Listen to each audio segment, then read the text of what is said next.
Good afternoon again, everyone, and we thank you for your patience. I'd like to welcome everyone in attendance to the Education and Workforce Development Power Lunch with Dr. Maggie Fehrman. I am Frankie Atwater, your new President and CEO of the DeKalb Chamber of Commerce. On behalf of the Chamber, we thank you for joining us today, and we welcome you to our Power Lunch event. Today's event is made possible by our generous sponsors, Kaiser Permanente and AT&T. Part of our mission of the DeKalb Chamber is to support you, our business members, and our local economy by providing education and connections. Our membership committee works to support this mission by hosting several events each year, including this event, the Power Lunch Series. Now, throughout this lunch series, you can expect to hear from our community leaders, heads of our educational institution and workforce development organizations, local elected officials, and small business experts. We hope you will leave each Power Lunch more informed about DeKalb County and armed with knowledge that will help you run your business, and we hope you will share this information with others that you meet in the business community, or even in the community as well.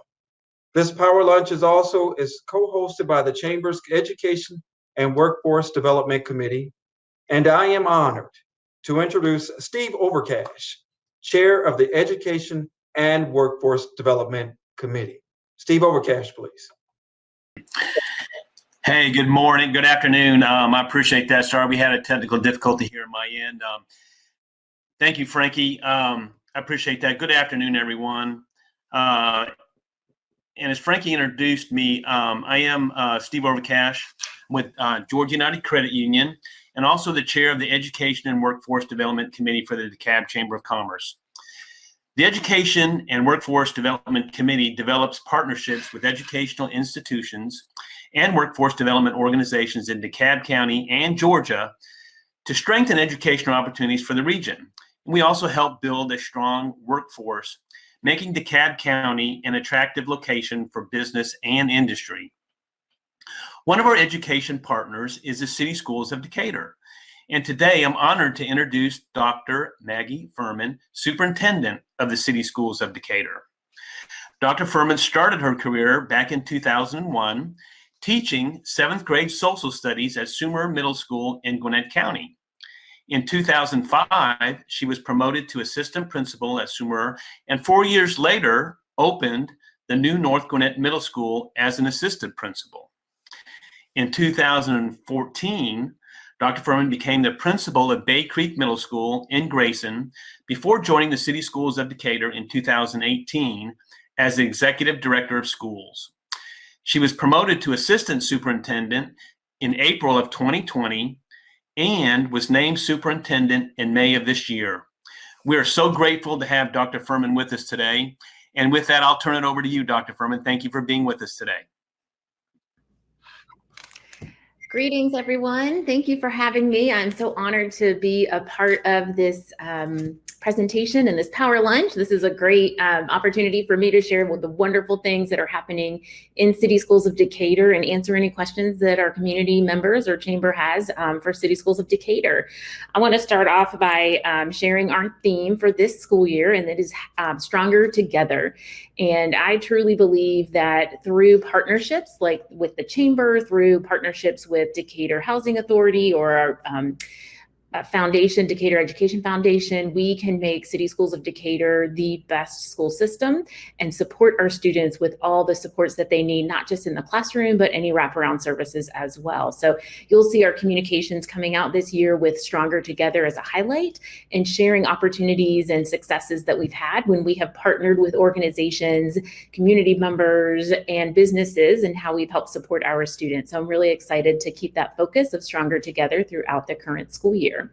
As we prepared for this school year, we really took a long time to focus on how will we as a system address learning loss. And we created a multi-phased approach for supporting our students' learning loss from last year related to COVID. And our multi-phased approach started with really taking time this summer in the month of June to address the learning loss or gaps in learning that we identified at the end of the school year for our students. So we invited students to attend a summer school program over the month of June. And that summer school program really focused on identifying a baseline of where our students were, what were any gaps that they had in their learning so that they could be successful for the upcoming school year. Phase 2 of our support for our students in addressing learning loss for COVID is about getting them ready for this school year and giving them advanced support so that they are ready to start school on day 1 successfully. And that is our Launchpad for Learning camp. And I was really excited to get started with this camp. And yesterday was day 1 of camp and stopped at a couple different locations and just really enjoyed seeing our students get to see their buildings, start to interact with peers in a more normal setting as we get back to school. And the premise of Launchpad for Learning is a couple different things. So first, we want our students to become familiar with our mitigation strategies. So what is school going to look like? It is going to be a little different than maybe what some of them experienced pre-COVID. So we want to remind them of our mitigation strategies and how those work in the school setting. We also want them to get out their beginning of the school year jitters. So we know all of our kids, can be a little nervous on the first day of school. So we want to give them that opportunity to come back to school and meet some new friends, be familiar with the building, know their way around. If they're using lockers, how to open a locker. So we wanted to make sure that they had the opportunity for those things. And the second part of this is about creating a foundation of academic success for students. So we know as we look at data that students may have a couple high priority academic concepts that they may have trouble with when they start out a new school year. And I always remember when I would talk with my 6th grade math teachers as a middle school principal on what were some of the things that they wished their kids came to 6th grade with. And we did a similar thing in City Schools of Decatur. We said, okay, if you are a 5th grade teacher and you look at your rising 5th graders, what is one thing you would think if they came to school with just this little bit, that would help them start off more successfully? So we identified those at each grade level in math and reading and structured our camp in fun, interactive ways to really touch on those key foundational academic standards for our students so that they have a step ahead when they get to the school building on August 3rd. And the third piece of this is that social emotional learning for our students. We know that they have had such a traumatic experience over the past year and a half with pandemic, with different isolation and having to be quarantined or having to be separated from their friends and not interacting in those normal ways. So we wanted to make sure we provided a camp for them that was going to get them adjusted back into that experience. So really exciting for Launchpad for Learning and how that is successfully started yesterday. And our third and final phase for addressing learning loss based on COVID is our high intensity intervention supports that we have embedded throughout the school year for the upcoming year. So we are focusing on our core, our instructional core here in City Schools of Decatur is that relationship between the staff, the students, and the core content standards. And then the teacher's part in that is really identifying what are the key pieces of understanding and content knowledge that our students need to master so that we can make sure that they are meeting those benchmarks that we have set as a district for each grade level. And so what we have done is we've hired additional intervention teachers, and these intervention teachers will be working in small groups with students to provide these high intensity interventions as needed. Sometimes it will look like pushing into a class to support. Sometimes it will look like before or after school tutoring for students in small groups, whether it's after school to help reinforce what they've learned for the day. And then continuing with this idea of acceleration for in the morning, if students can come in early and attend these intervention sessions, it's previewing the content for the day. We know that when students feel comfortable with content, even if they've had just a little bit of preview, they feel more successful when they step into that regular classroom. So that's our multi-phased approach to addressing learning loss for our students. Also, examining data as we go out throughout the school year is going to be key for me as the superintendent to monitor, are these high intensity interventions working? Are we seeing the results that we want to? And then on a regular basis, evaluating and looking at this data to say, okay, we are making the progress, great, let's keep going. And if we don't see the progress that we want, taking that time to discuss why we may or may not be seeing that improvement that we're looking for, and add additional supports or training for teachers so that they can we can make sure they get those results that we want to see out of our students. Another big focus for us this school year is making sure we have safe classrooms. CDC just released their updated mitigation strategies, and thankfully we are implementing most of the strategies, or pretty much all of the strategies and more, in our classrooms and in our school buildings, so that our students will be safe throughout the school year, and we will minimize that any transmission of COVID within our four walls in our classrooms. So we feel confident that we have a really great strategy in place to minimize any spread of COVID and to make sure our students are safe and healthy in our classrooms. And part of that is our amazing nursing team. So unlike other school systems, City Schools of Decatur has certified nurses in each of our school buildings. Most other schools just have one certified nurse that serves and supports an entire district. We are so lucky that we have a nurse at every single building. And our nurses are trained in giving our rapid COVID tests. So we did partner with DeKalb County Board of Health, and they sent us at no cost over 10,000 rapid COVID tests, and we will be ready to use those as students come into the school buildings. If they are showing any symptoms of COVID, we can give them a rapid COVID test and complete any contact tracing necessary within our school buildings, so we can again minimize that spread of COVID if it does pop up in our buildings. But thankfully, numbers are looking really low right now for our district. Numbers are for COVID are looking low within DeKalb County, so we are thinking that hopefully this will be minimized, but we want to be ready if that happens. Also want to just highlight and shout out the amazing teachers in City Schools of Decatur, and I've been monitoring how our teachers have been doing and their attitudes, and how they just have leaned in and really positively supported our students. And I'm just so thankful that we have such an amazing team. Last year, we asked our teachers to pivot more than ever and change tact and do education in a way that they never were trained to do that. So we are excited that they jumped and met that challenge and just do an amazing job every day. So thankful that we have amazing teachers that have a heart for kids, that love kids, and are really compassionate about making sure our students meet their goals every school year. So that's kind of where we are. And just to give you a highlight of what we're looking forward to this year and some lessons we learned from last year, to make sure that we have the best school year ever in City Schools of Decatur.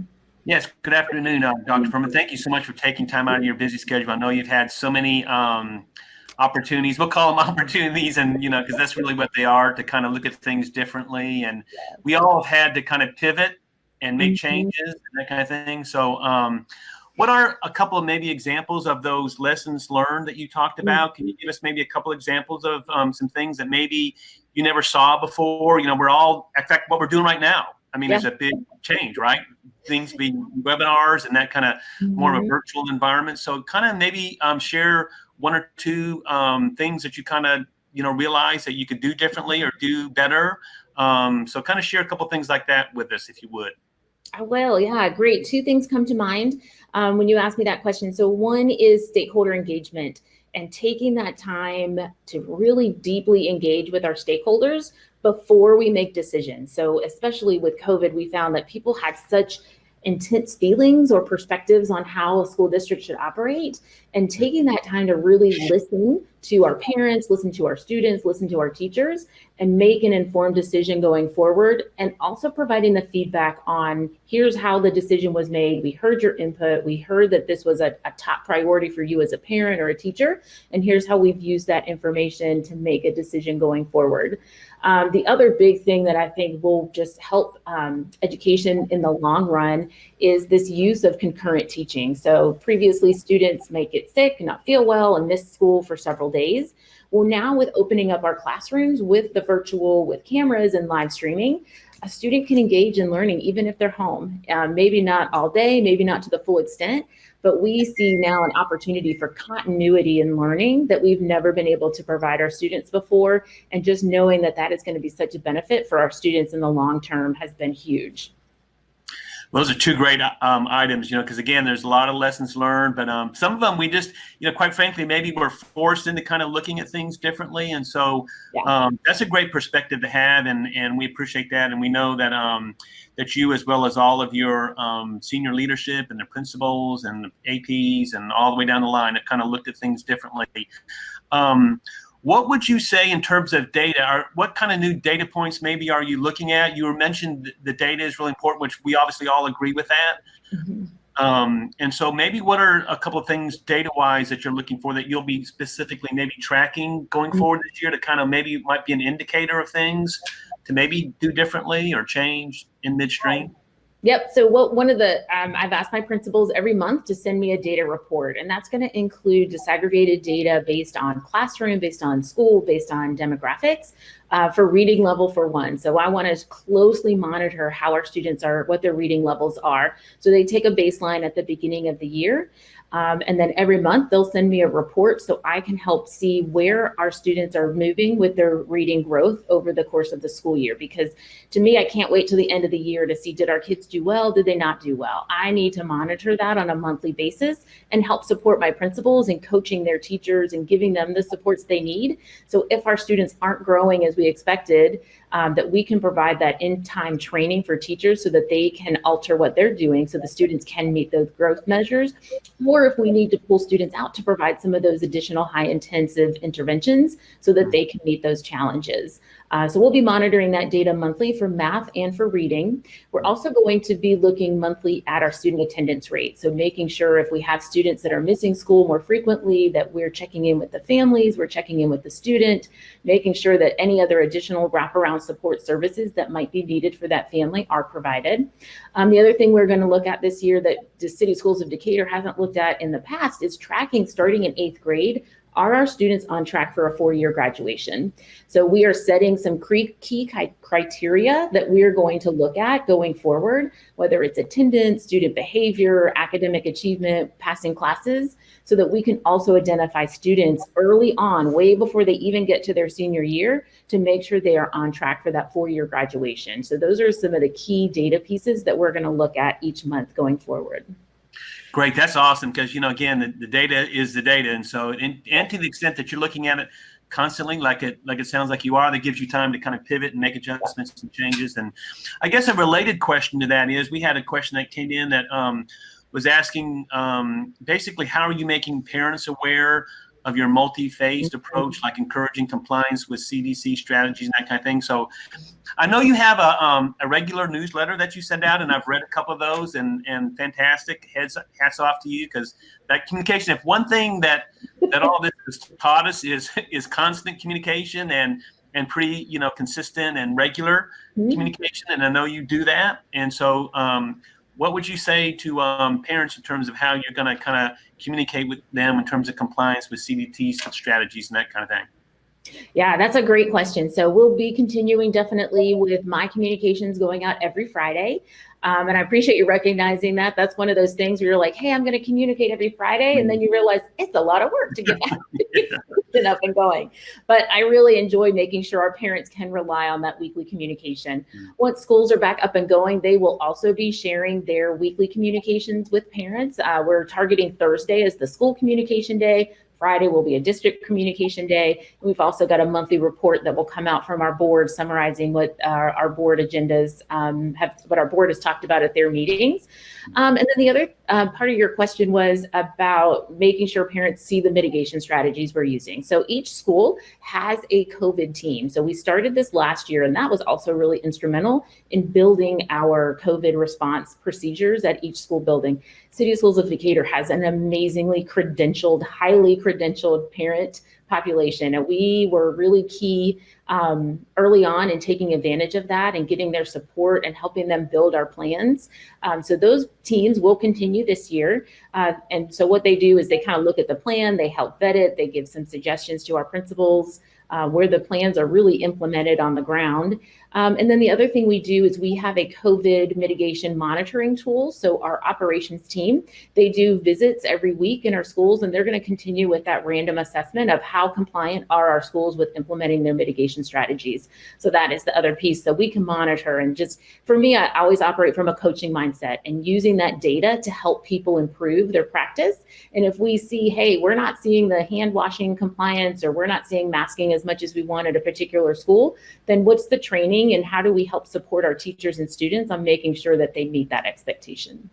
That's awesome. It really sounds like y'all are doing a lot of like best practice types of things, and especially with the nurses that you have stationed at all of your buildings and that kind of thing, and all these strategies that you've talked about. So that's a great plan.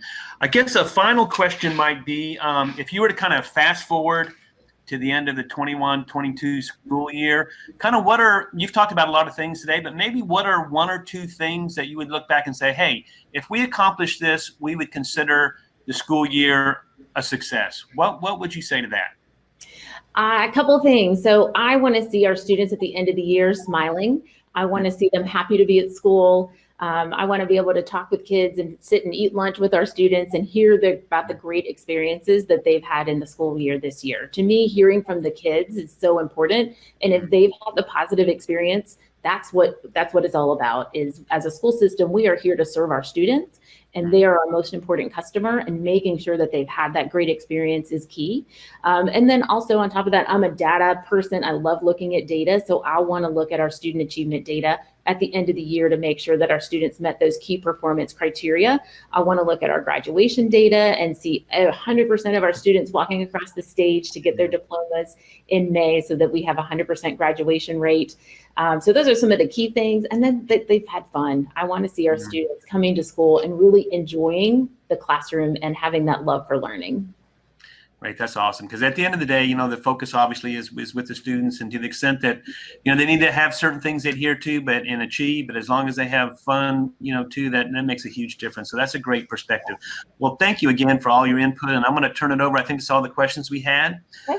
So I think I'll turn it over to Frank again, and then maybe he'll have us close us out. Thank you again. Yeah, you're welcome. Thank you, Steve. We really appreciate that. And Dr. Fehrman, we truly appreciate the time you've taken out of your schedule to join us today. And I can tell you, right from the very beginning, you say creating a foundation of academic success. That got my attention. And so I know it got many of our listeners' attention as well. And we truly appreciate you taking the time out. So I want to thank our sponsors once again for helping us make this event a success, Kaiser Permanente and AT&T. And so those who are on that are listening, and when you have the opportunity to share with others that you may meet out in the business community, we invite you to come back and join us for our next Power Lunch event on Thursday, September 9th, and where we will have this fresh new perspective that we will be delivering from Commissioner Robert Patrick and Ted Terry. And so be on the lookout for registration details for this event. So thanks to all of you this afternoon for taking time out of your day to attend and support the Chamber and our community. So we hope you enjoy the rest of your day and get a chance to get out and enjoy this air. I mean, we enjoy our summers here in Georgia, and we thank you for being a part of our event today. So enjoy, and again, thank you.